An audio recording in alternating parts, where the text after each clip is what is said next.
A very good afternoon and welcome to NTV News. I am Siksha Sharma. Let's take a look into the headlines first.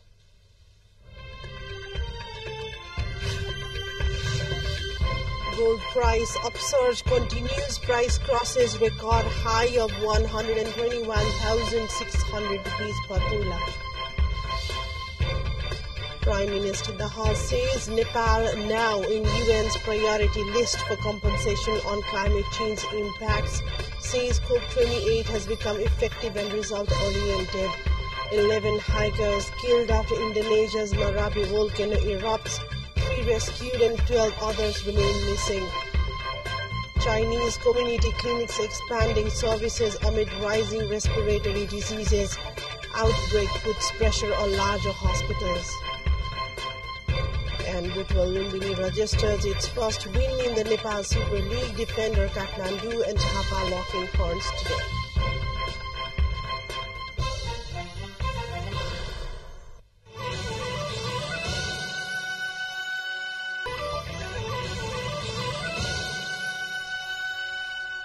Welcome back to NTV News. We take a look into news in detail now. The price of gold continues to upsurge in the Nepali market, with the tola being traded at 121,600 rupees today. Price of silver has also increased to be at a trading value of 1,545 rupees per tola. Since the past few weeks, gold price continued to break records, soaring to new heights. On Sunday, it was traded at 120,800 rupees per tola. The Federation of Nepal Gold and Silver Dealers Association cites increase in the international gold market led to this increase in the domestic one. The 28th Conference of Parties to the United Nations Framework Convention on Climate Change COP28 opened in Dubai on November 30. The conference, to be concluded on December 12, shed light on mountain issues in its beginning of the conference, citing reference of Nepal UN Secretary General Antonio Guterres in the inaugural session of the conference said the trend of melting glacier is on the rise due to increase in the global temperature. The Secretary General further said the effects of climate change have remained visible in mountain and are affecting the lives of the people. On the eve of the conference, he visited Nepal and also observed the base camps of the Sagarmatha and Annapurna. Likewise, Prime Minister Dahala, attaching high importance to the mountain issues, hosted a high-level program to raise the agendas on behalf of Nepal. The Secretary General not only addressed the program but also drew the attention of the advanced countries of the obligation to address the adverse effects of climate change. Similarly, Prime Minister Dahal called for collective action to save the mountain and clarified that Nepal has been bearing the direct, unequal and harmful impacts of climate change despite almost zero contribution to global carbon emission. According to the Paris Agreement, the global community had agreed to contain Earth temperature within 1.5 degrees Celsius. However, it is estimated that the mountain area temperature will rise beyond 1.8 before 2050. Studies have shown that almost two-thirds portion of the iceberg of the mountains will be melted. On the occasion, Minister for Forest and Environment Dr. Birendra Prasad Mahato said they were very excited for Nepal's issues receiving priority. He said Nepal's issues on climate change were established in the conference. Nepal has done its preparation almost 6 months before the COP28 that is underway in Dubai. Religious leaders, scientists and politicians came together on Sunday for the inauguration of the first ever faith pavilion at a COP to discuss the role of faith communities and religious institutions in addressing the climate crisis. The first of its kind Faith Pavilion, which is co-hosted by the COP28 presidency, the UAE Ministry of Tolerance and Existence, the Holy See, the United Nations Environment Programme, and the Muslim Council of Elders and a coalition of faith partners. The pavilion is dedicated to the engagement of faith communities and will host panels with religious leaders, scientists and political leaders, as well as encourage intergenerational dialogue involving youth and indigenous representatives. Let's take a look into a short break here. More news follows up next. To stay with us.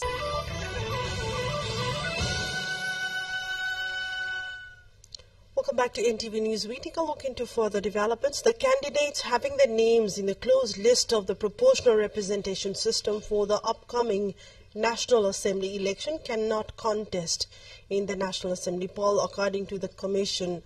The government will hold the National Assembly election on coming January 25. As per the election schedule approved by the Commission, the voter list for the NA's vacant seats would be published on January 5. The final voter list will be published on January 7 after the claim and objection is allowed on the published voters list for 2 days. Similarly, nomination of the candidates will begin from 10 a.m. to 3 p.m. on January 8, while the final list will be published on January 11. Complaints against the candidates could be filed on January 9 following registration of the nominations. Likewise, the final list of the candidates will be published on January 11 after examining nomination papers and complaints. Once the withdrawal of names of the candidates not contesting the election is over on January 12, final list of the candidates will be published the same day, while the candidates will get electoral symbol the next day.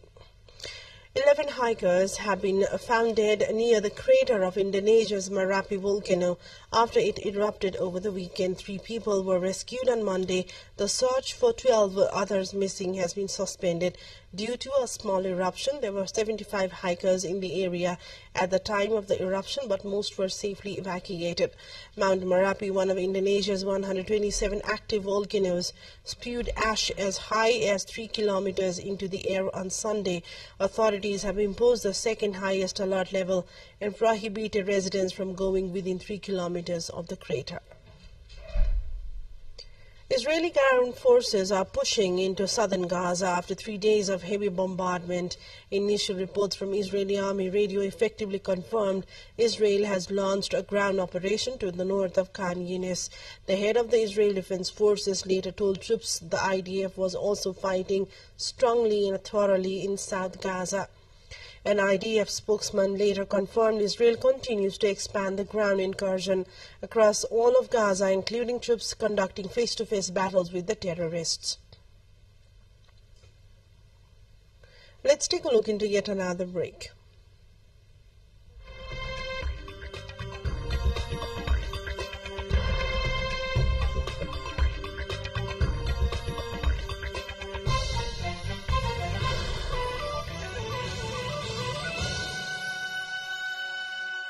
अब 43 र 53 grade सहित Foxy cement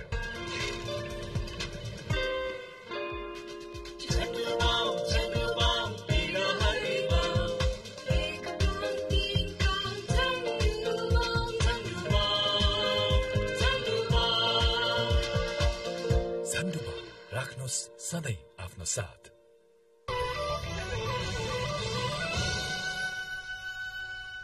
Welcome back to NTV News. Towards other development, grassroots healthcare institutions across China have been working diligently to ensure timely consultations amid a spike in acute respiratory diseases that has put pressure on larger hospitals. Since mid of October, northern China has reported an increase in influenza-like illness compared to the same period in the previous 3 years. The rise in cases became a global issue last week when the World Health Organization asked China for more information, citing a report on clusters of undiagnosed pneumonia in children by the Program for Monitoring Emerging Diseases. China has systems in place to capture information on trends in influenza, influenza-like illnesses, RSV, and SARS-CoV-2. And reports to platforms such as the Global Influenza Surveillance and Response System, the country says.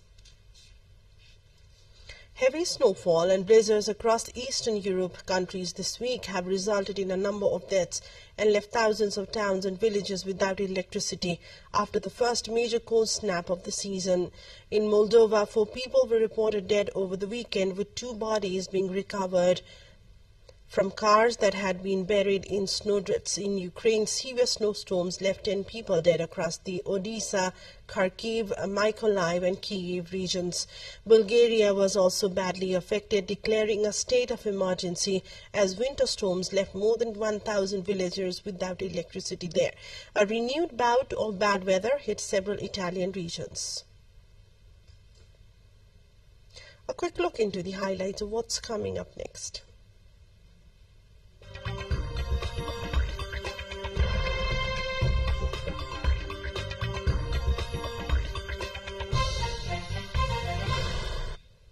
A new highway traversing the Taklamakan Desert, known as the Sea of Death, in northwest China's Xinjiang Uyghur Autonomous Region, was put into operation on Friday. Connecting Xinjiang's Tumushuke city with the Kunyu city, the Tukun Highway, in a total length of 276 kilometers, is the fourth one across the Taklamakan, the world's second largest shifting sand desert. Upon operation, the highway will help shorten the travel time between the two cities on road from more than 6 hours to around 3 hours, which has significantly helped improve the travel conditions for both the local residents and tourists. Building a highway through China's largest desert posed enormous challenges for the engineers. Time now for sports update.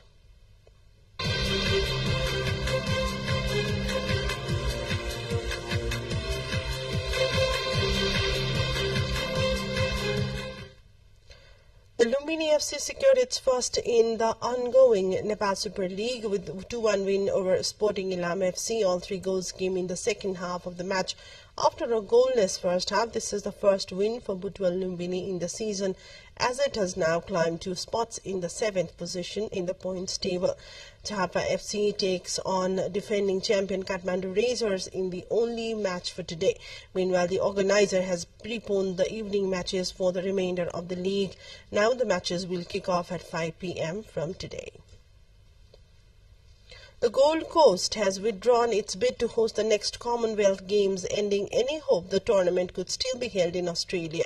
The coastal city hosted the 2018 Games. The mayor, Tom Tate, had unilaterally insisted it could do it again, but the federal and state governments have repeatedly ruled out supporting the event, as had his own deputy mayor. Organizers have said they have to postpone or cancel the next installment of the Games.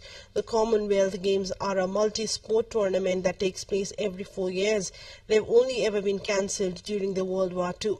To be eligible to participate in the Games, competitors must be from one of over 70 nations or territories, many of which were once part of the British Empire.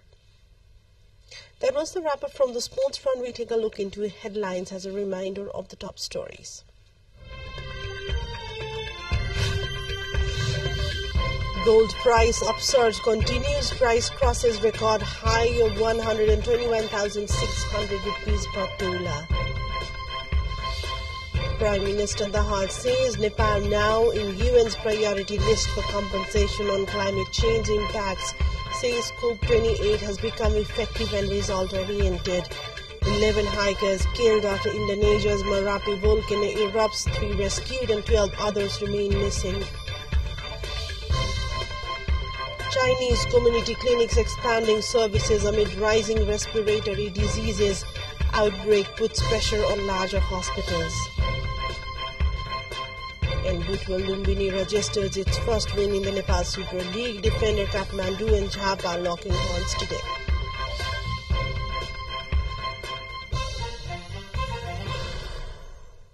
That's all for now. We'll be back with another news bulletin in Nepali at 1 o'clock, and our next English news will bring you right at 6 in the evening. Keep watching Nepal television.